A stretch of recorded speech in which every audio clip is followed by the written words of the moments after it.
dadan mati tandingan yuda karo aku iki aku iki dikrombyong sak negara cekti kaya apa mati aku sing mesti urip durung kapur dayaning aji petak gelap ngampar gunung den petak jogo segara ajat Regana Patih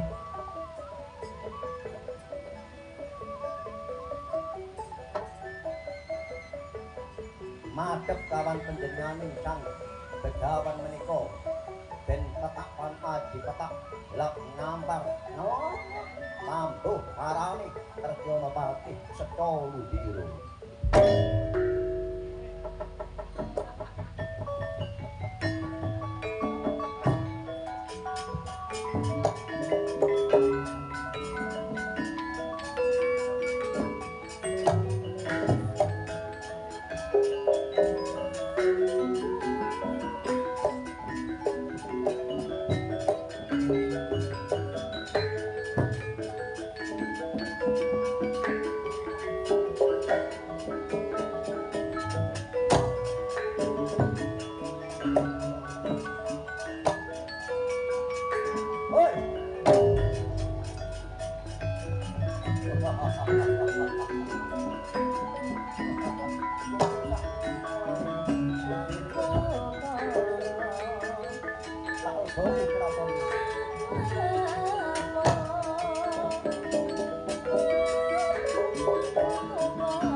piyambak sampun boten nyekapi Pak Paman secara dira dipun petak buka dhateng pundi paranipun menapa lawu.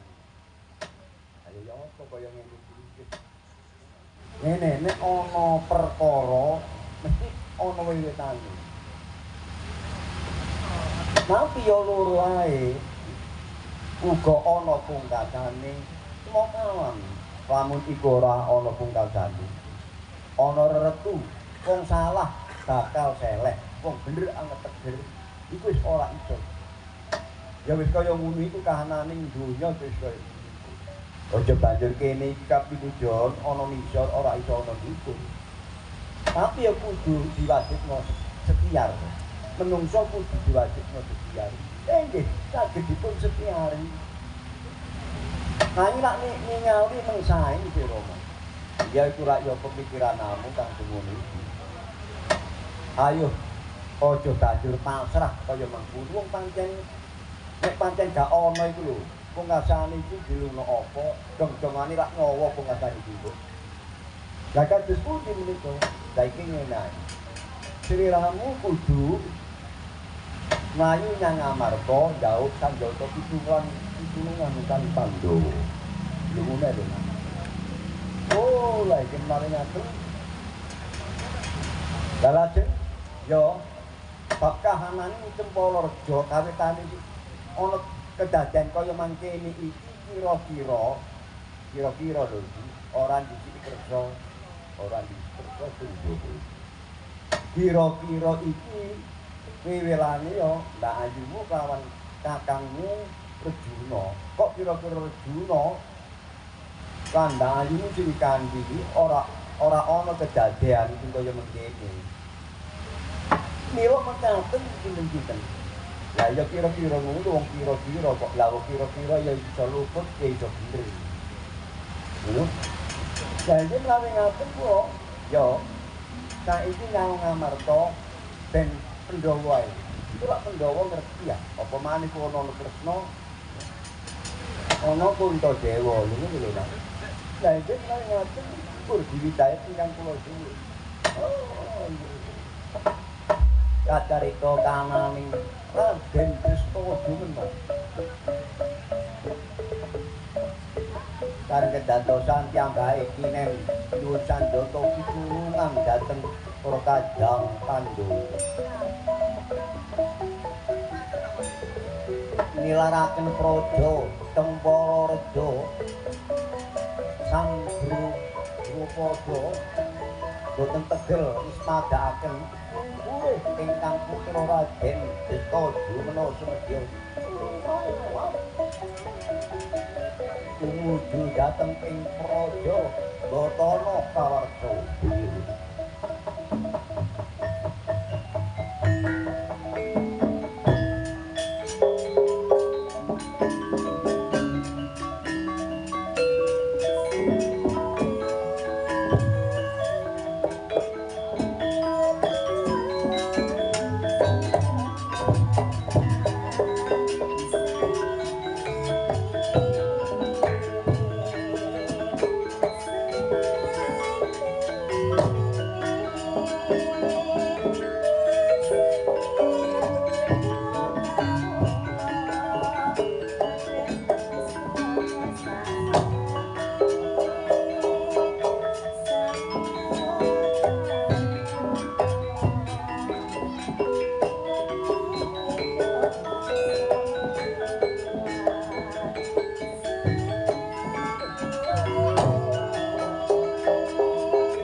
Pandhawa sami ngraosi dhateng ingkang rayi Haryo Janaka jelasan para Sri Kandi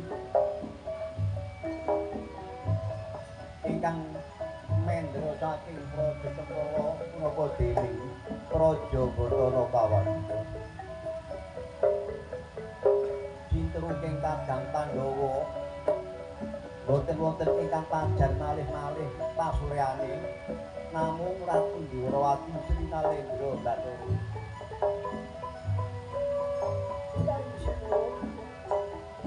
Bab perkawis Adi Janaka lawan Kandi menika dipun pati kemawon mangke lanjut pinanti dadi dadi dipun padosi dhateng puji sampai dipun rembak pintu dipun tetepaken Pandhawa kinawon Pandhawa dhewe apa maksudipun ya dicoleki dijangka diitung diwilang mergo iki kok sing iso nyanyi putra nek ganti nek dapat kaya itu gak ono maneh. Lah kan tapi jadi sipun kok gawe. Sing wis cocok. Ya sing wis cocok tak kuwatir lak cocok tepak ngomong. Ya umo ya diteki titik mesti kok ngomong ngenteni lak panteni dhewe. Tapi sampun goleki nek pancen kok dudu tanggane blamprong ngono tak dolekane dadi ketemu. Nek gak duduno tak doleki nang ndi karo karo. Ana ndi dulunge blamprong iki.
Ampun dipun galih ingkang sanget-sanget bab perkawis Adi Janaka.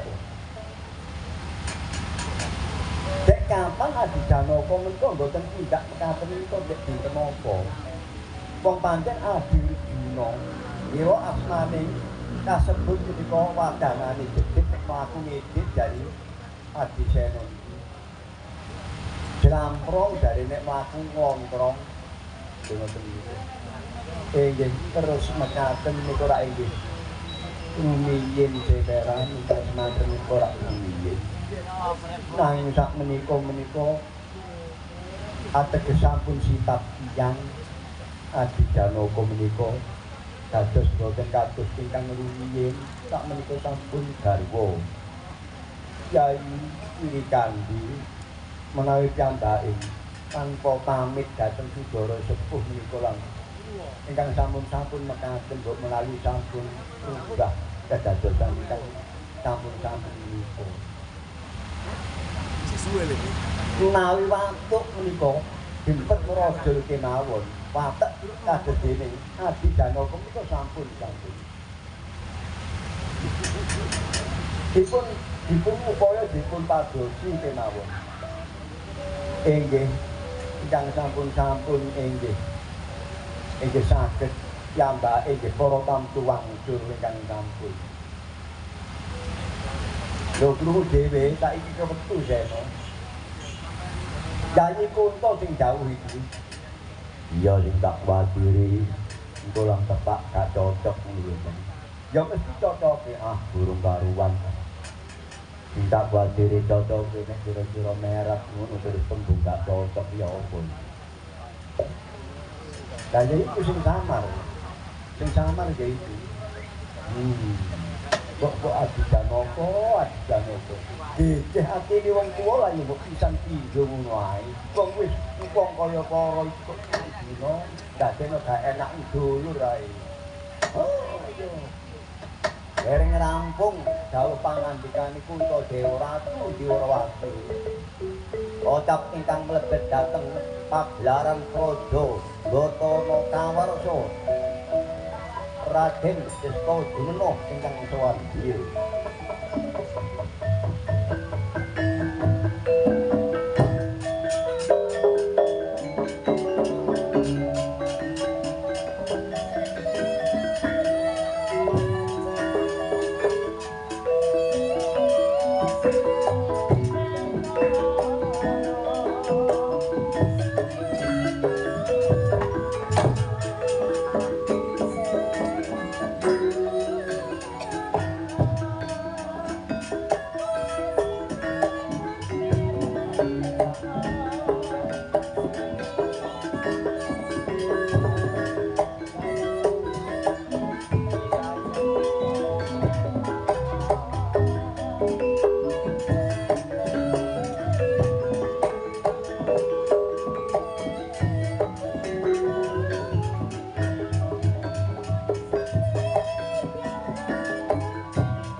Wah, durung kepethuk kan Adijanaka dadak iki kaya dene Sesta Jumena.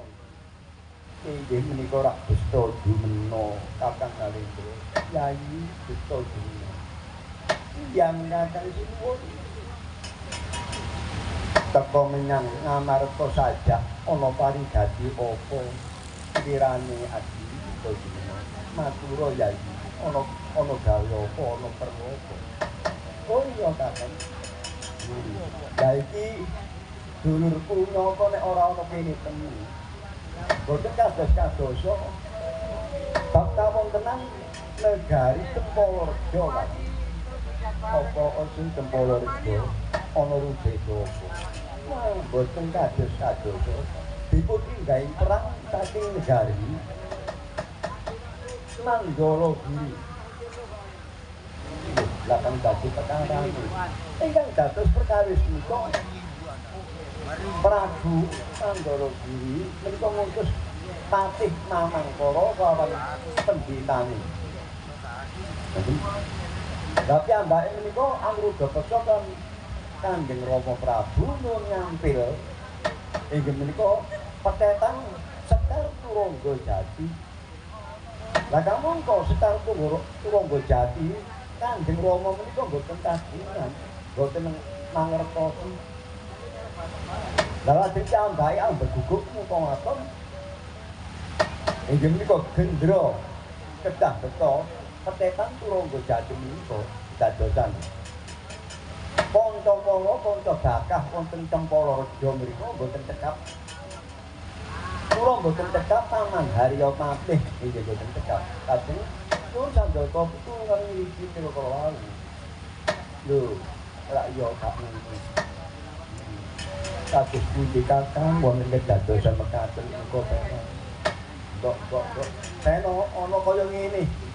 Iki mestine ngono kawitane iki mesti Arjuna. Wong barang durung perlu durung nyata nek pancen dilamprong kawitane karo apa wong Sekar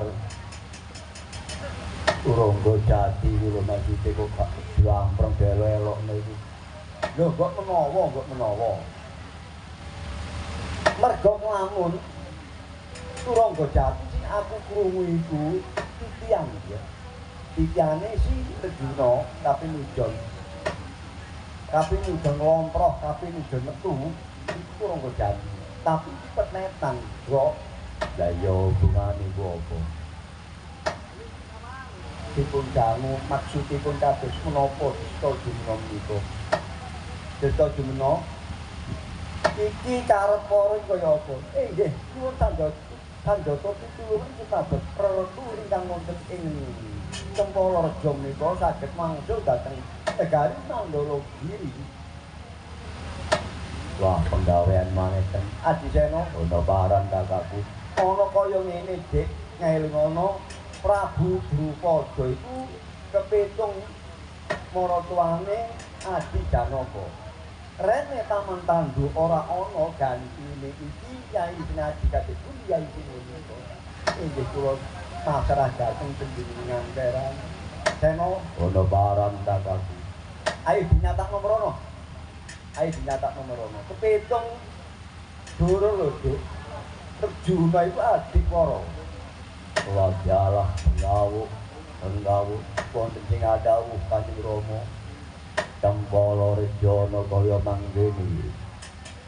Ayo metu, ayo dirampungi menawi ngaten nyemanggaken kerja. Yai Sinadi kula badhe nyamakaken dhateng Cempala Reja. Kajian ingkang atos-atos cara menika kados mekaten.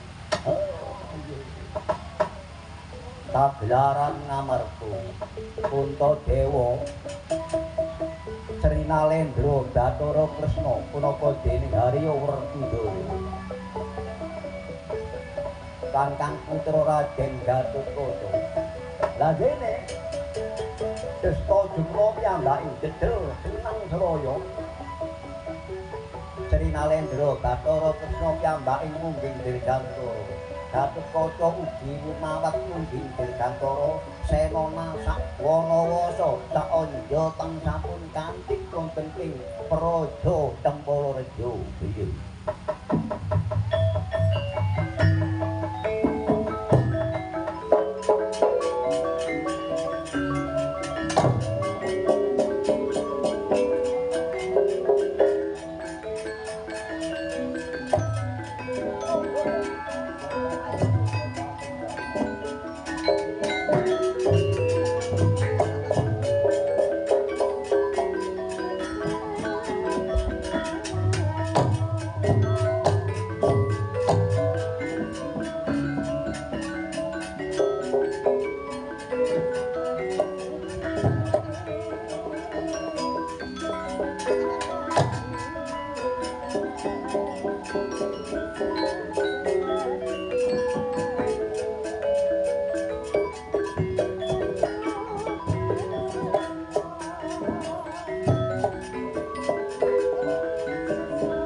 Wah, Kepolrejo ana sing ngungging Dirgantara. Gak ono iki mesti gegeden amat kok teko mrene. Wah. Dolek bolo, dolek lewat. Apa sing ngono iku? Ya, aku jaluk boten. Bantu karo Kepolrejo tak mestine. Kok iku negarane. Ya iku Drupada iku kepitung wong tuwa, maratuwaning paman Janaka. Bodono. Yo.